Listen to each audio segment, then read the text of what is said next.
Okay, everyone, I'm here with Dom, one of my meditation students. How you doing, Dom? Yeah, very well, thank you. Excellent. And I'm just going to ask you a couple of questions about practice and your experience. So the first thing I'm interested in is when you first decided to get in touch with me and do some meditation with me, Hmm. what was going on in your life around that time? What job were you doing or are you still doing? Were there any challenges, that kind of thing? Um, yeah, I think it probably was at quite a what felt like quite a challenging time. I was running my own business, and yeah, the various challenges that were associated with that, and I wasn't particularly um, pleased with my working life really, and the pressures and the strains it was putting on me. So that was going on, and I was starting to talk to people about it, trying to ease the load a little bit, and getting to know yourself. And I think it was maybe a year or so after COVID, um, which had, in a rather cliched fashion, had knocked me about a little bit. I think it sort of took away certain crutches that I tended to distract myself with. So yeah, I dealt with a bit of like depression and anxiety off the back of that. So it was part of that journey out of that really. Yeah, that's really common. I think COVID really did a number on a lot of Yeah, people, didn't it? yeah. And what was the business that you were running back then? I ran a small sort of web design and development agency. That was it. Yeah, I knew it was something like that. Yeah. Okay, cool. And so we did some work together. Hmm. The first kind of meditation that we did was the mantra meditation.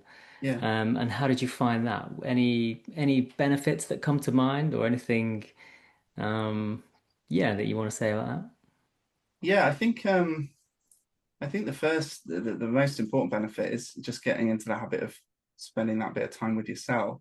Um, a bit of, yeah, just reflection, quiet time, um, which obviously you could do just by habit without even thinking about mantra meditation and things.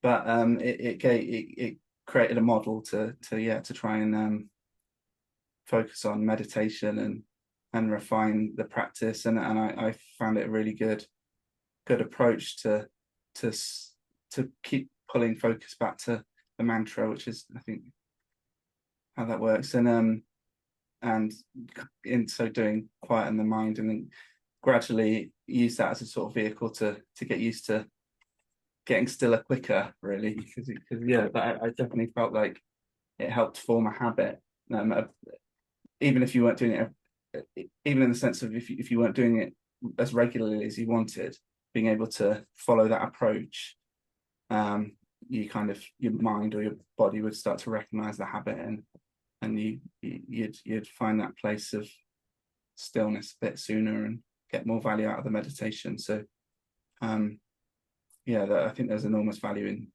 being able to make the most of that meditation time. Good, yeah, thanks. You've hit on something that almost everybody else hits on as well, which is that when people try and meditate on their own using apps, quite often what it is it's used as a band-aid. It's like, okay, now I'm stressed. I'll go and do the guided meditation. Okay, I feel a bit better. I'll carry on with my crazy life. Yeah, But when you put the structure in place and it's the same style of meditation every day at the same time for a certain period of time, or, as best as you can do, mm, benefits sort of build up, don't they? It's the continued daily practice that starts to shift the way you look at the world, the way you feel in your body, the way you relate to people. Um, definitely. so yeah, is that the kind of thing that you found? Yeah. Yeah, yeah, definitely. I think one of the most revelatory, or if that's the word, you know, the revelation I had in those in getting into it early on was just the ability to be a bit more in tune with myself. Um, that's the thing that I kept, and that has grown is just understanding, it's just recognizing thoughts, and knowing, yeah, that time of stillness just kind of gives you an awareness of your body, and or your feelings, physical and emotional, and thoughts. So all the benefits kind of stem from that, I'd say. Yeah, it's true because quite often, what most people find is that in our normal everyday lives, we feel difficult things in the body, and then we just run up into the mind to get away from it, or run into the phone, or to the Netflix, or to the drinking. But yeah, Absolutely. it kind of very gently sort of gets you used to what it's like to being in your own body, being with your own feelings, being with your own thoughts. And Mm. actually, when you spend a bit of time doing it, it's not so terrible. It is actually fine just to Yeah, be with things as they are, yeah. there's a fear of it, isn't there? Definitely. There's definitely a fear that you can't, uh, that some dark shit's gonna, that sort of things are gonna come out, and that you're not gonna be comfortable in your own skin. Um, Mm, which, from in my case, um, yeah, you just tend to recognize that a lot of things are sort of superficial or irrelevant, and yeah, I think that's another main outcome of spending the time and learning to meditate more effectively with you is perspective. It kind of gives you a little bit. It refines your perspective of life and things, and I think it all just comes down to, yeah, that period of daily stillness. So, mm. Yeah, because we also did together mindfulness. That's right, isn't it? yeah, So it's a different style of meditation, but still sitting quietly every day. How did you get on with that one? yeah, it was a really natural evolution of of things. Just to kind of, I don't know if it's the right term, but almost making that period where you're sitting more active, or you're, maybe you feel like you're participating in it a bit at first by recognizing things coming in and out, and yeah, it just builds awareness, and that sort of sticks with you. Like, I remember one of the techniques in terms of listening and refining your thought from things, you're listening from things that are far away, right into things that are close. Almost listening to the sounds in your head.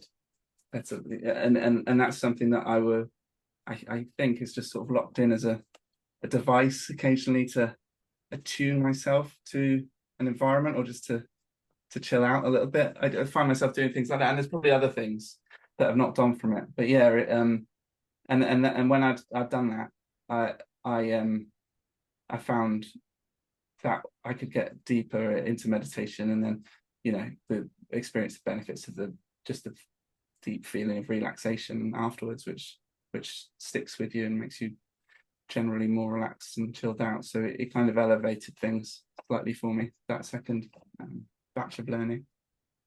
Good, yeah, yeah. You've hit on something there that comes up quite often. For some reason, hearing, mindfulness of hearing is really useful to a lot of people because Mm. if there's a lot going on in your head, a lot of mental clutter, it's really easy to just quickly go out into the sounds around you and get a little bit of a break from it, and it turns the volume down on the mind. But Yeah, then equally, it's also useful to be able to put your attention in the mind, notice that there's a load of stuff going on, but then not be identified with it. So yeah, I find a lot of people sort of have these kind of aha moments when we work with mindfulness of hearing, inner and outer, because mm. it's quite often that thing where somebody will just click one day and go, "Oh, hang on a minute. I don't have to believe these thoughts, do I? I can just hear them and recognize that it's my mind looping or something along those lines." That's right. And in this, on the theme of sort of learning more about yourself, just I kind of became aware of the sheer amount of noise that I was creating internally. Just almost without delving in retrospectively, just the constant kind of monologue, or uh, yeah, just in my head. Just being aware of that and how often it was happening was something that I think it would have been easy to just ignore, or just not be aware of. Yeah. Yeah, right. So did you find that you become sort of less driven, unconsciously driven by thoughts, feelings, and emotions? I think so. Yeah, yeah. Certainly less consciously driven while I was being mindful, and then I think that knocked on to it's like a general awareness of your your mind's playing tricks on you all the time, Yeah. which is a little bit overblown, And I know it could be, you could have that feeling quite severely, but just being aware that, yeah, your thoughts are a separate kind of they're separate to yourself. It just gradually builds that awareness.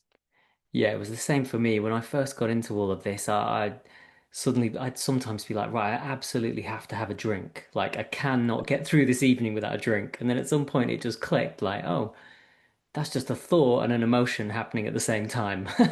It's okay. I don't actually have to do anything about it. Exactly. Um, Yeah, and then it makes you recognize, yeah, what the alternatives to sate that to satisfy that need, or or just to how can I just sit with it, or yeah, but just that awareness wasn't there for the first 40 years of my life, or however long of that was adulthood. Yeah, it's interesting. So you're a little bit different to quite a few of the other people I speak to because you're very introspective. So you've really, really kind of looked inward and noticed things about how your mind Right. works. And usually when I speak to people, they talk about all the outer things, Mm, which is like, oh, my relationships got better or right. something like that. But yeah, I've noticed with you, you're kind of like me. You like to sort of look inwards and really analyze what's going on. Yeah, maybe because it feels quite personal, sort of. So it's such a sort of personal experience to be focusing on in on yourself, or focusing internally. And then I'm not always I probably don't always feel comfortable talking to other people about it, and that's maybe reflected in the way I think about it. Do you know what I Yeah. mean? Which is kind of, I mean, I at the same time I love talking to you about it. If people want to talk about it, I love it. But I'm not necessarily chatting to my wife and some of my friends all the time about it. But having said that, she knows how valuable it is to me as kind of the person closest to me, and and knows the benefit, and yeah, that it creates a without being too overblown about it, like a better me if I'm or even if I'm not doing it regularly, because I'll jump in and out sometimes, fall off the wagon a little bit. But since I've learned, since I started meditating and worked with you to kind of learn how to be as effective as possible, really, I think 100% people close to me would see the benefit it's had on me. Okay. Did they ever name those benefits, or it's just kind of an unspoken thing? And Mm, you don't have to say, sorry, I don't want to pressure you or anything. that's all right. Probably just a little, yeah, just generally a little bit more chilled. Um, I feel like let not that I was terrible at this, but I feel like I'd be less judgy of people, which obviously is born of insecurity sometimes. And I wouldn't be scared of just letting my mouth run, or my feelings and thoughts just run directly. And I think maybe those thoughts just aren't there as much. So I wouldn't. I think probably that might have been something that has been mentioned. But yeah, Hmm, interesting. probably a lot there if I delve into it. Mm. One thing I remember was you might not remember this, so don't worry if you don't, but I'm sure on one of the sessions we were talking and you said something about this was like in a group thing and it was a while ago, Mm. but you said something about being in the park and you were at a picnic, something, or maybe I can't remember, and everyone was chatting away, and you were just kind of looking around like, how is everybody else not noticing how nice it is here, or something like that. Do you remember that? Or Yeah. And I remember the discussion coming up. Yeah. Like I I think that's it. Sometimes things can just get very still, and their level of awareness is greater. And um, yeah, there's it was part of a wider journey, really, to use another really cliche phrase. But I think it contributed to the fact that I've kind of I tend to I think I've listened more to been able to listen more to my heart, or like what I think I need, and it's taken me somewhere that is more in the countryside, and the less frantic and rushy. And I mean, there's been some pretty huge moves really in our lives in the last 2 3 years, and all of this probably played quite a big part into it. Just yeah, bringing that awareness, I think. That's interesting. Yeah, that is a common theme with the other people I've had these conversations with. The last person I spoke to, she packed up her three kids and her husband moved to like Penang in Asia. And I was like, Wow. whoa, you Yeah, were having panic attacks and anxiety and yeah, agoraphobia, couldn't leave the house 2 years earlier. So yeah, yeah, that's cool that that sort of helps people sort of face those things and transitions, and it works as a cushion, doesn't it, in some ways? yeah, definitely. And you start to trust yourself a bit more because you spend more time with your with your trying to be with yourself and slow the noise. Mm. Yeah, so you start to trust your feelings maybe a little bit more, or pick out the things that are real, the things that matter. I think that's an outcome of all this.